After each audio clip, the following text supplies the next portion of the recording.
প্রিয় শিক্ষার্থী, আজকের হিসাব বিজ্ঞান ক্লাসে তোমাদেরকে স্বাগতম। আশা করি তোমরা বাসায় ভালোভাবে পড়াশোনা করতেছ। সামনে তোমাদের এসএসসি পরীক্ষা, ভালো প্রস্তুতি নিচ্ছ। আর্থিক অবস্থার বিবরণী চ্যাপ্টারের মধ্যে অনুপাতে কিছু সূত্র রয়েছে। এই সূত্রগুলো জানা থাকলে আমি মনে করি যে অনুপাতের ক নম্বর অথবা খ নম্বরে তোমাদের এই প্রশ্নগুলো আসে, তোমরা ভালোভাবে আনসার করতে পারবে। আসো আমরা সূত্রগুলো দেখি। অনুপাতের মধ্যে কি কি সূত্র আছে? অনুপাতের মধ্যে সূত্র আছে চলতি অনুপাত, তারল্য অনুপাত, নিট মুনাফার হার, বিনিয়োজিত মূলধন, অনেক সূত্র আছে। আমরা সূত্রগুলো পর্যায়ক্রমে তোমাদের দিচ্ছি। প্রথমে আমি দুইটি সূত্র লিখেছি, সেটা হচ্ছে চলতি অনুপাত। চলতি অনুপাতের সূত্র বলে আমরা দেখতে পাচ্ছি চলতি সম্পদ বা চলতি দায় এর আদর্শ মান হচ্ছে 2:1। এই 2:1 দ্বারা বোঝায় একটি দায়ের বিপরীতে, অর্থাৎ এখানে আমরা 1 দেখতে পাচ্ছি, এই একটি দায় থাকবে, তার বিপরীতে সম্পদ থাকবে কয়টা? 2টি। আর সূত্র 2 তারল্য অনুপাত। তারল্য অনুপাত হচ্ছে তরল সম্পদ বাই চলতি দায়। আদর্শ মান হচ্ছে 1:1, অর্থাৎ একটি দায়ের বিপরীতে একটি সম্পদ থাকবে। তরল সম্পদ হচ্ছে চলতি সম্পদ থেকে বাদ যাবে অগ্রিম ব্যয়, বাদ যাবে সমাপনী মজুদ পণ্য, তারপরে যেটা বের হবে এটাকে বলা হয় কি? তরল সম্পদ।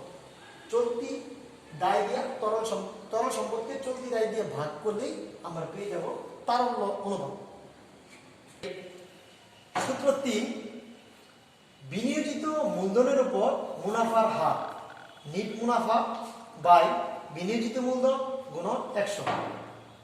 প্রশ্নে যদি বিনিয়োজিত মূলধন দেওয়া থাকে তাহলে ভালো, আর যদি বিনিয়োজিত মূলধন না দেওয়া থাকে উদ্দীপকে, তাহলে তোমাকে বিনিয়োজিত মূলধন বের করে নিতে হবে। প্রথমে মোট সম্পদ তৈরি করবে, মোট সম্পদ থেকে চলতি দায় বাদ দিলেই পাওয়া যাবে কি? বিনিয়োজিত মূলধন। সূত্র 4 মোট মুনাফার হার, মোট মুনাফা বাই নিট বিক্রয় গুণন 100। তোমরা তোমাদের বইও আছে, দেখতে পাইবা। সূত্র 5 নিট মুনাফার হার, নিট মুনাফা নিট বিক্রয় গুণন 100। প্রিয় শিক্ষার্থী, এখন আমরা তোমাদেরকে 4টি সূত্র বোর্ডে আমি দেখিয়েছি। তোমরাও আশা করি 4টি সূত্র বোর্ড থেকে লিখে নিয়েছো বা স্ক্রিনশট দিয়ে রেখে দিয়েছো। এখন আমরা চলো এই 4টি সূত্র আমাদের উদ্দীপকে প্রশ্ন থেকে আমরা কিভাবে এগুলো প্রয়োগ করব, এই 4টি সূত্র আনসার আমরা কিভাবে নির্ণয় করব, আমরা এখন চলে যাচ্ছি উদ্দীপকে। উদ্দীপক বিবরণ X company Y company. X company মোট মুনাফা দেওয়া আছে 12,500, ওয়াই কোম্পানি 18,500। নিট মুনাফা এক্স কোম্পানি 6,500, ওয়াই কোম্পানি 5,750। বিক্রয় X company 80,000, Y company 1,30,000। Bank অতিরিক্ত 2,000, ওয়াই কোম্পানি 3,000। বিনিয়োজিত মূলধন 65,000 এক্স কোম্পানি, ওয়াই কোম্পানি 80,500। চলতি সম্পদ 10,000 টাকা এক্স কোম্পানি, ওয়াই কোম্পানি 12,000। প্রতি হিসাব এক্স কোম্পানি 3,250, ওয়াই কোম্পানি 3,850। তারপরে মজুদ পণ্য সমাপনী 1500 টাকা, ওয়াই কোম্পানি 2,000 টাকা। এখন আমরা যে 4টা সূত্র দিয়েছিলাম তোমাদের, এই 4টা সূত্রের আঙ্গিকে আমরা এই উদ্দীপকের আঙ্গিকে ওই 4টা সূত্রের প্রয়োগ করা এখন আমরা শিখবো। তোমরা এটা স্ক্রিনশট অথবা খাতায় লিখে নিতে পারো। প্রিয় শিক্ষার্থী, আমরা উদ্দীপকে এক্স কোম্পানি ওয়াই কোম্পানি দুইটা কোম্পানি তোমাদেরকে উদ্দীপক দিয়েছিলাম। আমি এক্স কোম্পানি করতেছি, আমি ওয়াই কোম্পানি করতেছি। এক্স কোম্পানি তোমাদের জন্য বাড়ির কাজ থাকবে, ঠিক আছে? ওয়াই কোম্পানি চলতি সম্পদ আমরা নির্ণয় করতেছি। আমরা জানি চলতি সম্পদের সূত্রটা তোমাদেরকে আমি আগেই বুঝিয়েছিলাম। চলতি সম্পদ বাই চলতি দায়।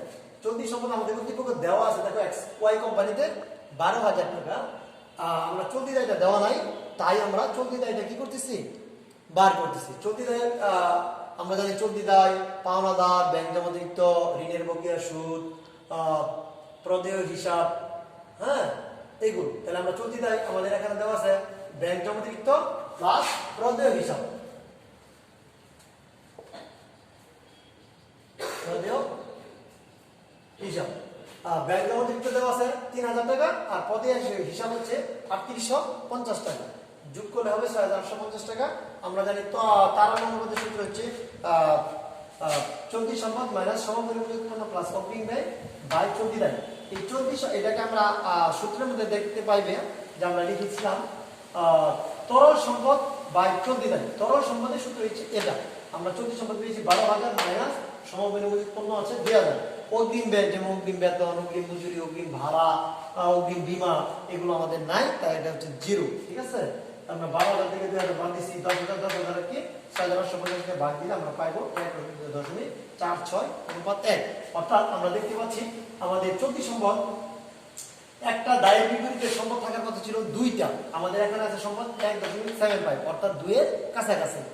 আর তার অনুপাতে ছিল একটা দায়ের বিপরীতে একটি সম্পদ, আমরা দেখতে পাচ্ছি যে একটি দায়ের বিপরীতে সম্পদের পরিমাণ একটার চেয়ে আরো বেশি। ঠিক আছে, আজকের মতো আরো দুইটি রয়েছে, বিনিয়োজিত মূলধন আর মোট মুনাফা, নিট বিক্রয়। আমি আশা করি উদ্দীপক থেকে তোমরা বাকি যে সূত্রগুলো বিনিয়োজিত মূলধনের পর মুনাফার, বিনিয়োজিত মূলধনের পর মুনাফার হার, মোট মুনাফার হার এবং নিট মুনাফার হার, এই তিনটা তোমরা এই কোম্পানির এবং এক্স কোম্পানির এগুলো তোমরা বাড়ির কাজ করবে আশা করি। ঠিক আছে, সকলকে ধন্যবাদ। আশা করি আমি যে ক্লাসগুলো নিয়েছি তোমরা বুঝতে পেরেছো। সকলকে ধন্যবাদ, আশা করি তোমরা এগুলো বাসায় করবে।